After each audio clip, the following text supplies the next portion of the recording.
Hello everyone, my name is Lacey Day and I am a 5th year wildlife and fisheries major here at Frostburg State University. Today I'm going to be talking about the effect that the COVID-19 pandemic has had on local volunteer fire departments and how this relates to sustainability, because after all, this is Focus Frostburg.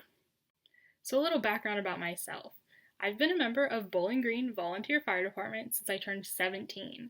So that has been almost 6 years ago now. It doesn't feel like it's been that long, but it has. And my parents were members before I was born. So I kind of grew up in and around the fire department and the members, and I was attending fundraisers and helping at fundraisers long before I became a member myself.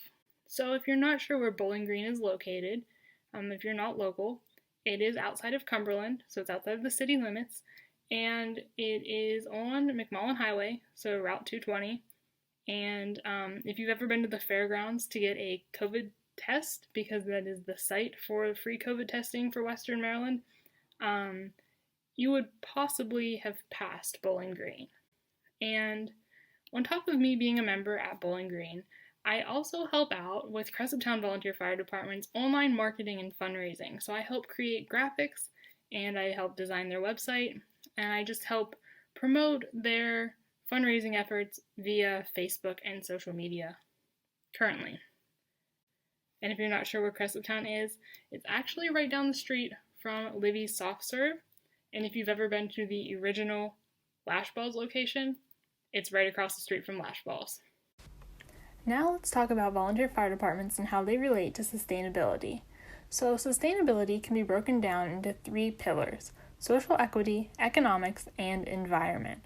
Volunteer fire departments can be associated with a number of issues related to each of these categories, so I'll give a few examples for each. It's important to note that sustainability is very interdisciplinary in nature, so many of these examples can fit into multiple categories. Ultimately, any way you look at these examples, economics can play a role. From an economic perspective, it's important to consider that volunteer fire departments are nonprofit organizations. This is why they're volunteer-based. No member that is putting time and effort into the department is being paid. Of course, departments get money to operate in a variety of ways, including local taxes and grants, but much of the operational budget for a given department is funded by donations and fundraisers. The money they raise from fundraising and donations is what sustains the department. Just like you and I, volunteer fire departments have bills to pay. Every month, the electric bill comes in, the quarterly water and sewer bill, possibly a gas bill, cable, phone, and internet bill, bills associated with fuel usage, and many other costs that can be associated with maintenance and upkeep. From a social equity perspective, say you're in a car accident. It's a pretty bad wreck. The front end of your car is smashed in and the fire department needs to use their jaws of life to extract you from your car. But wait, the department closest to the scene of the accident didn't have the money to get their jaws of life fixed last week. That's bad news for you. That means you will be waiting even longer for a mutual aid department to come remove you from your car. In emergency situations, the last thing you want is to wait, because during an emergency, time is everything. From an environmental perspective, volunteer fire departments are crucial to the infrastructure of our society. If a tree were to fall during a windstorm and block a road, volunteer fire departments are the first ones there on the scene to cut the tree and remove it from the roadway. So how does COVID fit in? Early on in the pandemic, many local volunteer fire departments closed their doors. Of course, they were still running calls, but many of the regularly scheduled events were postponed or canceled. General membership meetings had to be canceled for months on end, in-person fundraisers stopped completely, and this shift caused a decrease in revenue that was needed for operational purposes, as I had mentioned earlier. Additionally, these departments had to purchase extensive amounts of personal protective equipment, including masks and gloves, and restrictions for EMS calls became more strict to mitigate the spread of the virus. Around midway through the pandemic, or a little before that, many departments made the switch to online fundraisers. A lot of departments have been raffling off items. For example, Bowling Green has raffled off countless Yeti coolers, Blackstone griddles, and kayaks, and Cresaptown has raffled off lottery baskets, Apple products, and gift cards to many local businesses. These online fundraising efforts have helped to replace the in-person events these departments have relied on for years, including booths at the Allegheny County Fair, multiple cash and sportsman bashes, and weekly bingos. Currently, these departments are in limbo. They aren't 100% cleared to host their largest events in person, but Bowling Green, for example, has slowly been able to reincorporate smaller events including weekly bingo, gambling weekends, and hoagie sales. The annual Cash Bash, co-hosted by both departments, has transitioned to a 2-hour-long virtual event via Facebook Live. This is due to the overall size of the event and turnout in previous years. Virtual events don't always have the same amount of turnout as in-person events do, so even when these events are in place, there can still be loss. So how can you help these departments? The easiest and cheapest way is by sharing their fundraising posts on social media.